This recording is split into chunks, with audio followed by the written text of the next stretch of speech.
എല്ലാവർക്കും നമസ്കാരം. അനീഷ് കടിമേനി. ഞാനിപ്പോൾ ഉള്ളത് പാടിയച്ചാൽ. അന്നേരം ഇവിടെ കുറച്ച് നാണയങ്ങൾ പണ്ടത്തെ കാലത്ത് സൂക്ഷിച്ചു വെച്ച ഒരുപാട് നാണയങ്ങളുണ്ട്.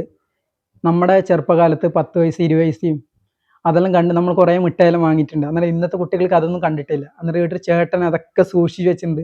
അന്നേരം നമുക്ക് ആ ചേട്ടനൊന്ന് പരിചയപ്പെടാം. ചേട്ടൻ്റെ പേരെങ്ങനെ? തോമസ്. അതെ. ഇത് എത്ര കാലം കൊണ്ട് തുടങ്ങിയത്? എനിക്കൊരു 8 വയസ്സുള്ളപ്പം മുതൽ ഞാൻ തുടങ്ങിയതാണ്. അപ്പോൾ അത് അന്ന് ആദ്യം എനിക്കൊരു 2 കൊണ്ട് തന്നത്.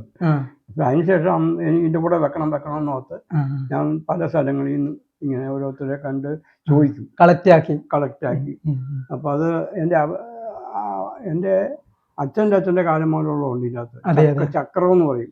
അതൊന്നും നമ്മളൊന്നും കണ്ടിട്ടില്ല. നമ്മൾ ഇതിന് കണ്ടത് 10 പൈസ 20 പൈസയും ഈ 1 രൂപ എല്ലാം കണ്ടത്. ബാക്കിയുള്ളൊന്നും കണ്ടിട്ടൊന്നുമില്ല. 2 തലമുറയ്ക്ക് മുമ്പ്, എൻ്റെ 2 തലമുറയ്ക്ക് മുമ്പുള്ളതൊക്കെ ഇതിൻ്റെ അകത്തുണ്ട്. വേറെ കുറെ ആൾക്കാർ ഇത് കാണാൻ വന്നിട്ടുണ്ടാ?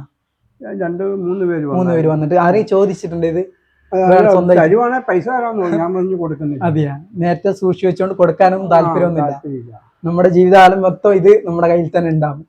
അതല്ല, ഞാനോട്ട് തലമുറയ്ക്ക് ഇത് അതെ കാണാൻ വേണ്ടി. ഇതുകൊണ്ട് വേറൊരു കുട്ടിക്കും വലിയ ഉപകാരം കിട്ടി.